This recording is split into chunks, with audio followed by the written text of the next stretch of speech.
आज्ञा तो आम अयोध्या रे वंशानुचरित बहुत खुशी रे कहले आर हमको खुशी लागला।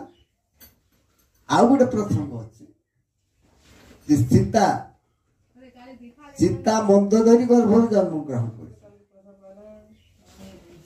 मंदोदरी गर्भ जन्म है मात्र तो जुनि जन्म दाबी से जुनि जन्म है जुनि जन्म है किंतु सीता को अजुनि संभूता कहीं कह प्रसंग आमको मान को कही कि उत्साहित करबे बोली आम बड़ आशा। हे सर्जन मोर गुरुजन ज्ञानी गुणी पंडित जन समस्त को मोर नमस्कार।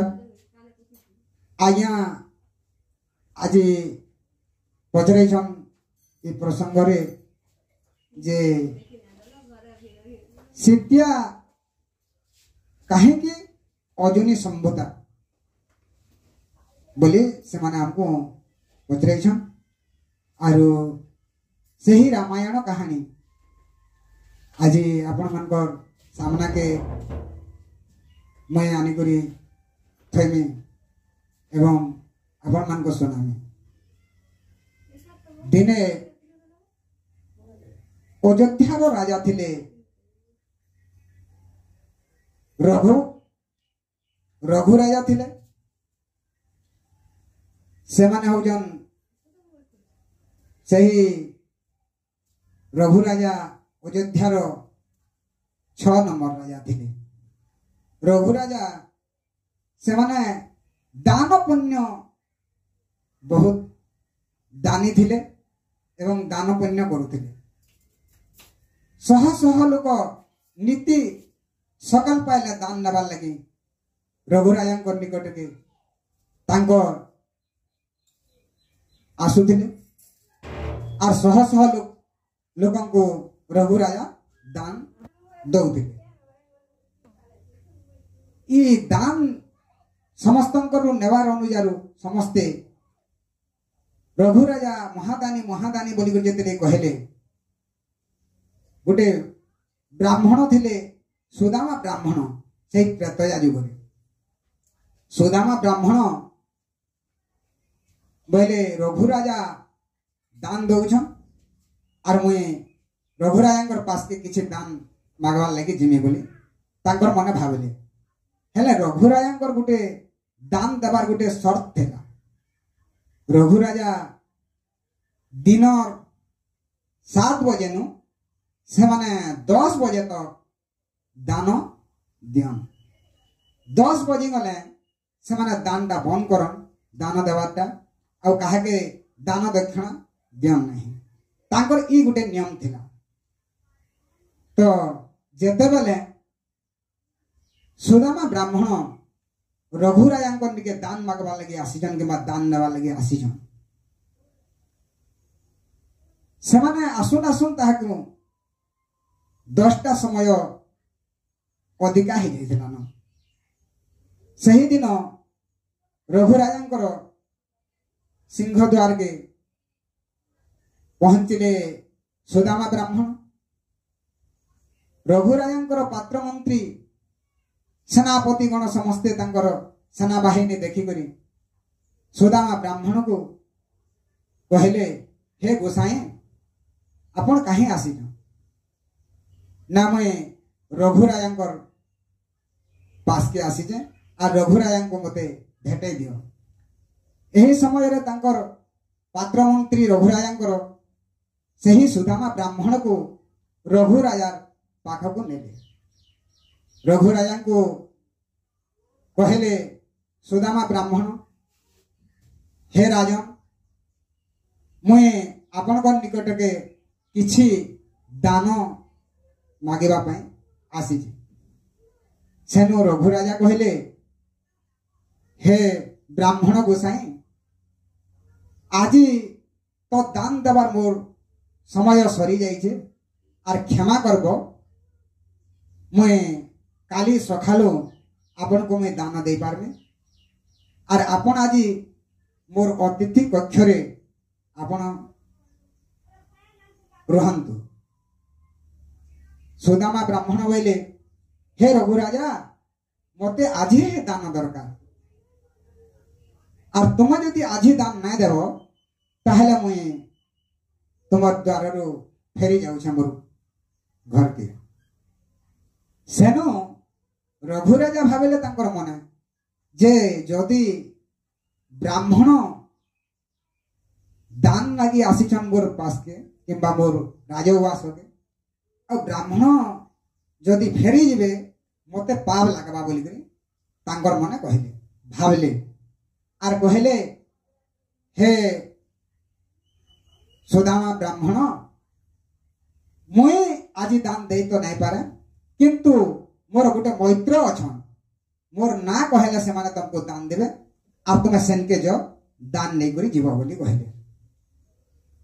सुदामा ब्राह्मण पचराले आपनकर मैत्रटा किए आज्ञा रघुराजा कहले जे स्वर्गपुर रे इंद्रदेव होजन मोर मैत्र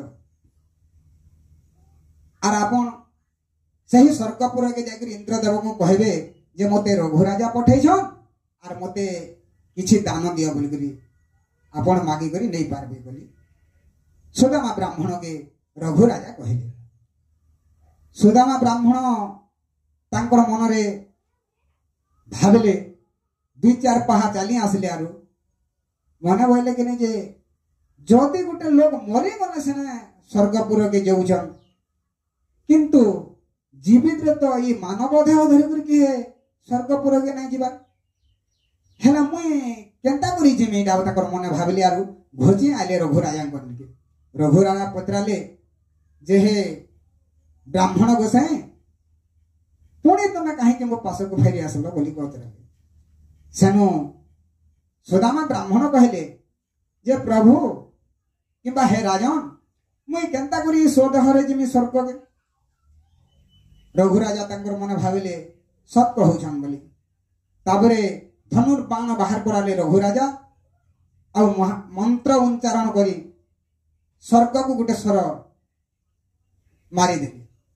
स्वर्ग को जदेले गोटे स्वर छाड़ी देले स्वर्ग रु मर्त्य जाए मर्त्यपुर पर्यंत गोटे लिसाणी होगला और रघुराजा कहले जे हे ब्राह्मण गोसाई ई लिसाणी रे तुम स्वर्गपुर ज और इंद्र कन्नु दान आनबो मोर मैत्र नु बोली कहले। ई समय रे सुदामा ब्राह्मण औषध हो गले और से लिसाणी रे चढ़ी चढ़ी से माने स्वर्गपुर के जीवार पाए उद्यम कले बा जाउथिले किछि सीढ़ी चढ़ी जान ई समय रे लंकापति दशानन रावण से दिग्विजय करी जाइथिले से बाटा से फेरुथिले जेते बेला फेरुथिले सेनु रावण देखिने रावण देखले बोले मुई स्वर्ग के लिसानी बांधार कथा हेला इटा किए स्वर्ग के लिसानी बांधी करे स्वर्गपुर जाउछे ए के रे तुई उतरी आ बोल कर कहले इटा सुदामा ब्राह्मण उतरी आसिले आर कहले जे इटा रघुराजा स्वर्ग को लिसानी बांधी छन आर मुई इंद्रकन के दान नहीं जाउछा बोली कहले। रघुराजा को कहले रावण दशानन रावण बोले तु यदि रघुराजन के जा जे जन अस्त्र किंबा जन स्वर मारी छन स्वर्गपुर के लिसाणी जन बांधी छन से स्वर और से मंत्रटा मागी गुरानगु नाले तोर मुंडरू गंडी में अलगा कर देमे बोली कहले। सेनो सुदामा ब्राह्मण डरी करी जाइछन रघुराजन के रघुराजन को कहिछन हे राजन मते रावण मोर मुंड काटी गंटी अलगा कर देम बोली कहिछि आर जन स्वर आपण मारिछन स्वर्गपुर के लिसाणी करिछन सेही स्वर और सेही मंत्रटा मते दियो जे मैं रावण के देम। तापर रघुराजा कहले रावण रो गर्व बेसी बढ़ी गला न कि ई सब कही करी रघुराजा रागरे प्रलय हई से माने धनुर्बाण बाहर करे करी ब्रह्मस्वर ମାରିଦେଲେ ରାବଣକେ। ବ୍ରହ୍ମସର ଯେତେବେଳେ ଗଲା 3 ପୁର କମ୍ପମାନ ହୋଇ ଚାରିଦିଗ ଅନ୍ଧକାରରେ ବ୍ରହ୍ମସର ରାବଣ ନକେ ଛୁଟିଗଲା।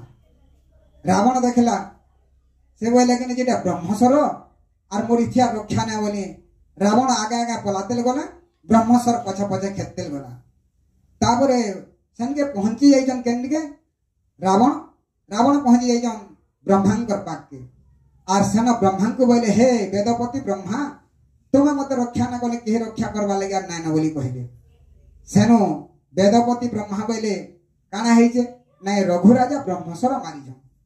তারপরে ব্রহ্মা বলে ইথু তো রক্ষা না হেলে গোটে উপায় আছে রক্ষা করবার লাগে বলে।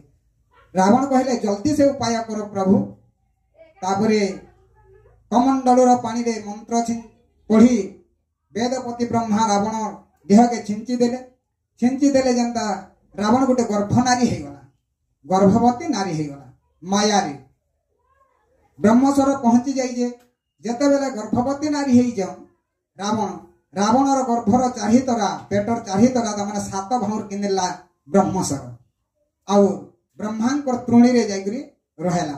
কিন্তু ব্রহ্মসর যেতেবেলে রাবণর পেটরে কিন্দ্রি যে 7 ভাউ, সেই ব্রহ্মসরর তেয়রে রাবণর গর্ভরে যেন মায়ারে থিলা সেটা সত্যরে প্রমাণ হয়ে গলা। তার গর্ভরে গোটে শিশুপুত্র রহেলা আর সে জীবিত হয়ে গলা। তারপরে যেতেবেলে রাবণকে সেই বেদপতি ব্রহ্মা মন্ত্র পাঠ করি পানি ছিঞ্চি নেইছন, রাবণ যেন রাবণকে সে রাবণ হেলা। হেলে কথা রহেলা তার পেটে যেন শিশুপুত্র সে জীবিত রে রহিগলে। সেনু রাবণ কহেলা, হে বেদপতি ব্রহ্মা, মোর তো পেট ভিতরে জীবিত হয়ে গলা সেই শিশুপুত্র। সেনু রাবণকে কহিলে, ব্রহ্মা তোর হাতরে অছে তীক্ষ্ণ স্বর, সে স্বরে তোর নাভির তলকে টিকে কাটি করি শিশুপুত্রকে কাঢ়ি দেবনি। তারপরে রাবণ কানা কলা, তীক্ষ্ণ স্বর ধরি নাভির তলকে টিকে কাটি করি সেই শিশুপুত্রକୁ বাহার করে দেলা। যেতেবেলে বাহার করে দেলা, ব্রহ্মা মন্ত্র পাঠ করি করি তার পেট যেনতা থিলা সেনতা করে দিলে পানি ছিঞ্চি করি। সেনু রাবণকে কহিলে, হে রাবণ, এ তো গোটে শিশু কন্যা আর ই শিশু কন্যাকে তুই ধরি করে যা বলে। সেনু রাবণ কহিলা, মুই তো শিশু কন্যাকে নেমি প্রভু, হেলে ই ব্রহ্মসরে মোর মৃত্যু আছে, কিন্তু ব্রহ্মসর মতে দান কর বলে। তেণু ব্রহ্মসর ଦେଇଦେଲେ ରାବଣକେ। ରାବଣ ବ୍ରହ୍ମସର ଏବଂ ଶିଶୁ କନ୍ୟାକୁ ଧରିକରି ଲଙ୍କାକେ ଗମନ କଲା। ଯେତେବେଳେ ଆସିଲା ବାଟେ ସେନ କାଣା ହେଇଛି, ମିଥିଲ୍ୟାପୁର ପଡିଲା ବାଟେ। ସେଟା ହଉଛି ଜନକ ରାଜାଙ୍କର, ତାଙ୍କର ରାଜା ଏବଂ ସେ ଜାଗାରେ ରାଜା ହେଇଥିଲେ ଜନକ ରାଜା, ତାଙ୍କର ରାଜ୍ୟ। ମିଥିଲ୍ୟାରେ ଯେତେବେଳେ ଆସୁଥିଲେ ସେହି ସମୟରେ ତାଙ୍କର ଗୋଟେ ଜାଗା ଅଛି, ସେଟା ହଉଛି ମିଥିଲ୍ୟାପୁରର ଜାଗା। ସେହି ଜାଗାର ନାଁ ହଉଛି କୁରୁଜାଗଳ। ସେହି କୁରୁଜାଗଳରେ ରାବଣ ସେହି ଶିଶୁ କନ୍ୟାକୁ ଗୋଟେ ମଞ୍ଜୁସାରେ ଭରି କରି ସେନ ପୋତି ଦେଇକରି ରାବଣ ଲଙ୍କାଗଡ଼କେ ଚାଲିଗଲେ। ତାପରେ ସେନ ଜନକ ରାଜା, ଜନକଟା ହଉଛି ଆଜ୍ଞା ତାଙ୍କର ଟାଇଟଲଟା, ହେଲେ ତାଙ୍କର ଅରିଜିନାଲ ନାଁ ହଉଛି ଶିବଧ୍ୱୟ ଜନକ। ଶିବଧ୍ୱୟ ଜନକ ଯେତେବେଳେ ଚାଷ କରି ଗଲେ ସେହି ଜାଗାକେ କୁରୁଜାଗଳକେ, ସେନ ନଙ୍ଗଳ ମୁନିରେ ସେହି ମଞ୍ଜୁସାଟା ଫିଟିଗଲା। ଦେଖିଲେ ଯେତେବେଳେ ଗୋଟେ ଶିଶୁ କନ୍ୟା ଅଛେ, ସେହି ଶିଶୁ କନ୍ୟାକୁ ନେଇକରି ସେହି ଶିବଧ୍ୱୟ ଜନକ ତାକୁ ଲାଲନ ପାଳନ କଲେ। କିନ୍ତୁ ନଙ୍ଗଳର ଯେନ୍ ସିଂହଟା ସେଟା ତାର ନାଁ ହଉଛି ସୀତା। ତେଣୁକରି ସେ ଅନୁଯାୟୀ ନାମକରଣ ରଖିଲେ ଜନକ ରାଜା କିମ୍ବା ସେଇ ଶିବଧ୍ୱୟ ଜନକ, ସେଇ କନ୍ୟାର ନାମ ଦେଲେ ସୀତା ବୋଲିକରି। ତେଣୁ ରାବଣ ଥିଲା ଆଜ୍ଞା ପୁରୁଷ, ତାଙ୍କର ଜୁନି ନାଇଁ ଥାଏ, ତାର ଲିଙ୍ଗ ଥିଲା। ତେଣୁକରି ସେ ରାବଣ ଗର୍ଭରୁ ଜନ୍ମ ହେଇଛନ୍ ସୀତା। ତେଣୁକରି କହିଲେ ତାହାକୁ ଯେ ଅଜୁନି ସମ୍ଭୂତା। ଆଉ ରାବଣ ତ ଜୁନି ନାଇଁ ଥାଏ ନା ଆଜ୍ଞା, ଆପଣ ମାନେ ବି ଜାଣୁଛନ୍ ତାଙ୍କର ଲିଙ୍ଗ ଥିଲା। ଯଦି ଯେକୌଣସି ଗୋଟେ ସ୍ତ୍ରୀରୁ ଗର୍ଭରୁ ଜାତ ଯଦି ହେଇଥିଲେ ସେମାନେ ହେଇଥିତେ ଜୁନି ଜନ୍ମ, ଯେନ୍ଟାକି ମନ୍ଦୋଦରୀ ଗର୍ଭରୁ ଲୋକେ କହୁଛନ୍। আর আজ্ঞা পচারিলে মন্দোদরী গর্ভরু তো জন্ম, সেমানে জুনি জন্ম হওয়ার কথা নুহে, সেমানে রাবণ গর্ভরু জন্ম হয়েছিলে।